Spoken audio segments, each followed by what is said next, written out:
Hi friends, எல்லோருக்கும் வணக்கம். Welcome back to our channel Priya's own style. எல்லோரும் எப்படி இருக்கீங்க? இந்த வீடியோ பார்த்தீங்கன்னா ரேண்டமாக ஒரு நாள் ஈவினிங் போல் எடுத்த விலாக் தாங்க. ஈவினிங்லேருந்து நைட் வரைக்கும் என்னுடைய ரொட்டீன் எப்படி இருந்ததுங்கிறத இந்த வீடியோவில் ஷேர் பண்ணியிருக்கேன். கண்டிப்பாக உங்களுக்கு இந்த வீடியோ யூஸ்ஃபுல்லாகவும் இன்ட்ரெஸ்டிங்காகவும் இருக்கும்னு நினைக்கிறேன். வீடியோ ஃபுல்லாக ஸ்கிப் பண்ணாமல் பாருங்கள். வீடியோ பிடிச்சிருந்தா மறக்காமல் என்னோட சேனலை லைக் பண்ணி சப்ஸ்கிரைப் பண்ணிக்கோங்க.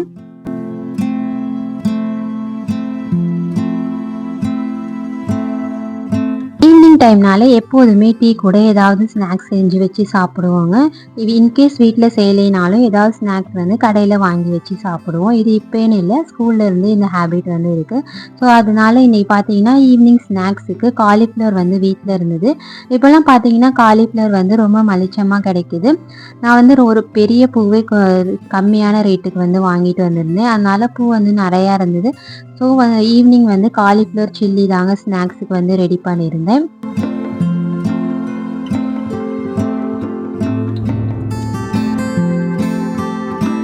காலிஃப்ளவர் கட் பண்ணிட்டு இருக்க டைம்ல தண்ணியை கொதிக்க வச்சு எடுத்து வச்சிடலாம். தண்ணி நல்லா கொதிச்சதுக்கு அப்புறம் ஆஃப் பண்ணிட்டு கொஞ்சமா சுடு தண்ணியில மஞ்சள் தூள் கொஞ்சம் போல உப்பு சேர்த்துட்டு நம்ம கட் பண்ணி வச்சிருக்க காலிஃப்ளவரையும் சேர்த்து நல்லா மிக்ஸ் பண்ணி ஒரு 10 நிமிஷம் அப்படியே விட்டுடலாம். அப்போனா காலிஃப்ளவர்ல ஏதாவது பூச்சி இந்த மாதிரி இருந்ததுன்னா அப்படியே சுடு தண்ணியில வந்து இறந்துடும். இதுக்கப்புறம் பார்த்தீங்கன்னா காலிஃப்ளவர் மேரினேஷன் பண்ணிடலாம். ஸோ 10 நிமிஷம் ஆனதுக்கப்புறம் காலிஃப்ளவர் எல்லாத்தையுமே தண்ணியை வடிகட்டிட்டு எடுத்து வச்சிடலாம்.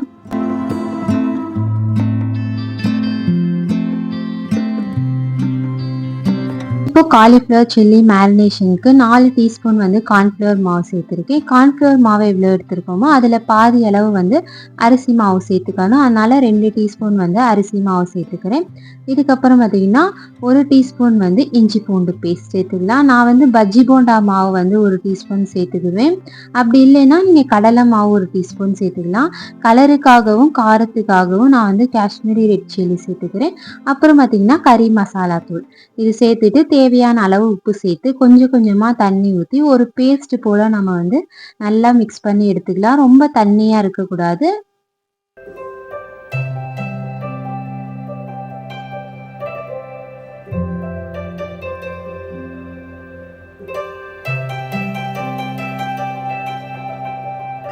இந்த அளவு மாவு வந்து நல்லா மிக்ஸ் பண்ணதுக்கப்புறம் நம்ம வடிகட்டி எடுத்து வச்சிருக்க காலிஃப்ளவர் வந்து சேர்த்து நல்லா மிக்ஸ் பண்ணி விட்டுடலாம். இது மிக்ஸ் பண்ணதுக்கப்புறம் நல்லா ஊறட்டும் ஒரு 1/2 மணி நேரம். எவ்வளோக்கு எவ்வளோ ஊறுதோ அவ்வளோக்கு அவ்வளோ நமக்கு வந்து நல்லா அந்த மசாலாலாம் காலிஃப்ளவருக்குள்ளே இறங்கி டேஸ்ட்டும் சூப்பராக இருக்கும். அதனால் நான் ஒரு 1/2 மணி நேரம் ஊறட்டும்னு சொல்லி அப்படியே மேரினேட் பண்ணி வச்சிடுறேன்.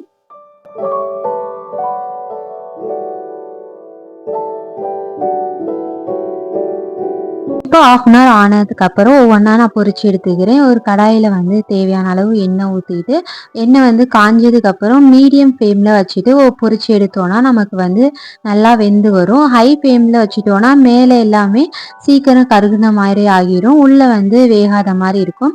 அதனால் மீடியம் ஃப்ளேமில் வச்சு சுட்டு எடுத்தோன்னா சூப்பராக வெந்து வந்திருக்கும். மேலே கிறிஸ்பியாகவும் உள்ளே வந்து சாஃப்டாகவும் வெந்து வந்திருக்கும்.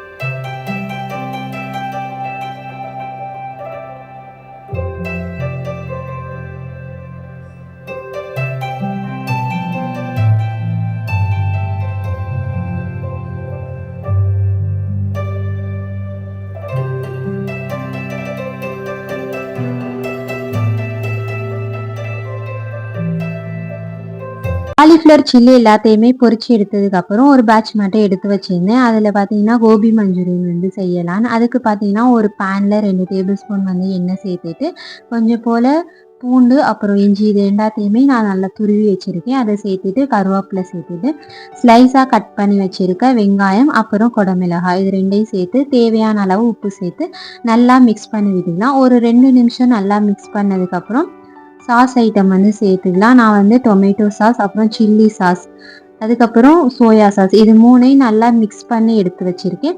அதை சேர்த்து ஒரு 2 நிமிஷம் நல்லா மிக்ஸ் பண்ணி விட்டுட்டு நம்ம எடுத்து வச்சுருக்க காலிஃப்ளவர் சில்லி சேர்த்து ஒரு நிமிஷம் வந்து நல்லா நம்ம மிக்ஸ் பண்ணி விட்டோம்னா சூப்பரான கோபி மஞ்சூரியன் வந்து ரெடி ஆகிரும். இது செய்கிறதுமே சிம்பிள் தான், டேஸ்ட் வந்து நல்லாயிருக்கும்.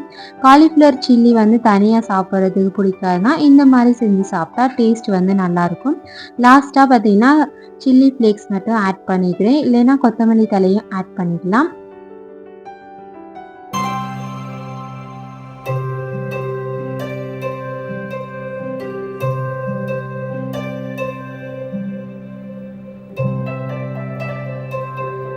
இதுக்கப்புறம் நைட் டின்னர் வந்து ப்ரிப்பேர் பண்ண ஸ்டார்ட் பண்ணியாச்சு. அதுக்கு முன்னாடி பார்த்தீங்கன்னா தயிர் வந்து தீர்ந்துருச்சு, அதனால உர ஊற்றி வைக்கலான்னு சொல்லி பால் வந்து காய வச்சுட்டு இருந்தேன்.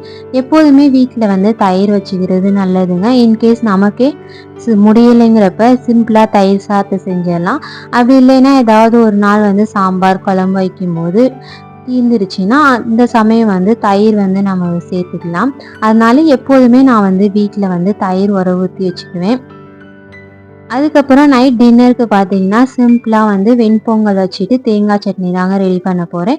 ஸோ வெண்பொங்கல் செய்கிறதுக்கு ஃபஸ்ட்டு வந்து பாசிப்பருப்பு கொஞ்சம் போல் வறுத்து எடுத்துக்கலாம். வறுக்காமல் சேர்க்கலாம். வறுத்து சேர்த்தோன்னா இன்னுமே நல்லா வாசமாக நல்லாயிருக்கும். நான் வந்து 1 டம்ளர் பச்சரிசி, 1/4 டம்ளர் வந்து பாசிப்பருப்பு எடுத்திருக்கேன். ஸோ இதுக்கு பார்த்தீங்கன்னா 1 டம்ளருக்கு 4 டம்ளர் தண்ணி ப்ளஸ் 1/4 டம்ளர் பாசிப்பருப்பு எடுத்துருக்கோமோ அதுக்கு 1/2 டம்ளர். ஸோ டோட்டலாக 4 டம்ளர் தண்ணி சேர்த்துட்டு கொஞ்சம் தேவையான அளவு உப்பு சேர்த்து மூடி ஒரு 4 விசில் வந்து விட்டோன்னா நல்லா குலைவாக வெந்து வந்திருக்கும். அடுத்து பார்த்தீங்கன்னா தேங்காய் சட்னிக்கு தாங்க. தேங்காய் எப்போதுமே வீட்டில் வந்து நிறையா இருந்ததுன்னா இந்த மாதிரி துருவி நீங்கள் ஃப்ரீசரில் வச்சுக்கிட்டிங்கன்னா அது கெட்டு போகாமல் நல்லாயிருக்கும். உங்களுக்கு டைமுக்கும் ஏதாவது பொரியலுக்கு குழம்புக்கு தேவைப்படுதுன்னா நீங்கள் அந்த டைமில் திருவிட்டு இருக்க வேணாம், இல்லை கட் பண்ணி உடச்சிட்டு இருக்கணும். அதுக்கு பதிலாக இந்த மாதிரி திருவி வச்சுக்கிட்டா நமக்கு குயிக்காக சமைக்கும் போது ஈஸியாக இருக்கும்.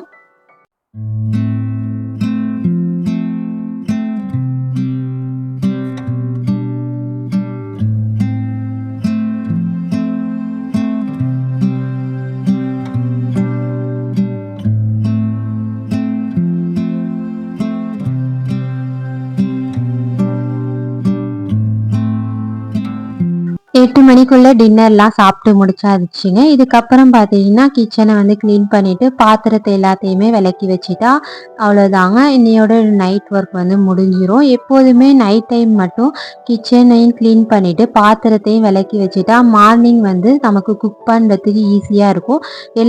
எல்லார் வீட்லேயுமே ஸ்கூல் போகிறவங்க ஆஃபீஸ் போகிறவங்க இருப்பாங்க. ஸோ மார்னிங் வந்து ஏர்லியாக எழுந்திரிச்சு சமைக்க வேண்டியது இருக்கும். அந்த மாதிரி டைமில் வந்து நமக்கு மைண்டுமே இன்ட்ரெஸ்டாக குக் பண்ணுறதுக்கு இந்த மாதிரி நம்ம வந்து நைட் டைம் வந்து கிச்சனை க்ளீன் பண்ணிவிட்டு பாத்திரத்தை எல்லாமே விளக்கி வச்சுட்டு படுத்துட்டோன்னா நமக்கு ஈஸியாக இருக்கும் குக் பண்ணுறதுக்கு. அட் த சேம் டைம் நம்ம மார்னிங் என்ன குக் பண்ணுறோங்கிறத நைட்டே நம்ம டிசைட் பண்ணிவிட்டு படுத்துட்டோன்னா இன்னுமே ஈஸியாக இருக்கும். இல்லைன்னா மார்னிங் வந்து அதுவே ஒரு 1/4 மணி நேரம் இல்லை அரை மணி நேரம் யோசிக்கிற மாதிரி இருக்கும் என்ன செய்யலான்னு. ஸோ நான் வந்து ஃபஸ்ட்டு பாத்திரத்தை எல்லாத்தையும் விளக்கி வச்சுட்டு ஹோல் கவுண்டர் டாப்பையுமே தொடச்சி விட்டுட்டேன். லாஸ்ட்டாக பார்த்தீங்கன்னா ஃபஸ்ட்டு வந்து கவுண்டர் டாப் எல்லாத்தையும் தொடச்சி விட்டு லாஸ்ட்டாக பார்த்தீங்கன்னா இந்த பாத்திரத்தை விளக்குவேங்க. இது எல்லாத்தையுமே விளக்கி எடுத்து வச்சதுக்கப்புறம் ஃபுல்லாக தண்ணி எல்லாத்தையுமே வைப் பண்ணி விட்டுட்டா சூப்பராக க்ளீன் ஆகிருங்க கிச்சனும். நான் வந்து கிச்சன் கவுண்டர் டாப் அப்புறம் அடுப்பு இது எல்லாத்தையுமே க்ளீன் பண்ணுறதுக்கு யூஸ் பண்ணுற டவல் பார்த்தீங்கன்னா மைக்ரோ ஃபைபர் கிளாத் தாங்க. இது வந்து டிமார்ட்டில் செட் ஆஃப் 4 வந்து 79 இருக்கும். அந்த மாதிரி கிளாத் தாங்க நான் யூஸ் பண்ணுறேன். அது சாஃப்டாகவும் இருக்கும், ப்ளஸ் தண்ணியையும் நல்லா உறிஞ்சிரும். அதுக்கப்புறம் அடுப்பு வந்து க்ளீன் பண்ணுறதுக்கு மிஸ்டர் மசில் வந்து ஸ்ப்ரே பண்ணிவிட்டு இந்த மாதிரி மைக்ரோ ஃபைபர் கிளாத் வச்சு தொடச்சி விட்டாலே என்ன பிசுப்பு எதுவும் இல்லாமல் சூப்பராக க்ளீன் ஆகிருங்க. ஸோ எல்லாத்தையுமே க்ளீன் பண்ணிவிட்டு இனி பார்த்தீங்கன்னா பால் வந்து ஊற்றி வச்சுருந்தேன், பால் வந்து சூடு பண்ணி வச்சுருந்தேன் பார்த்தீங்களா, அது வந்து கை பொறுக்கிற அளவுக்கு சூடாக இருந்தது.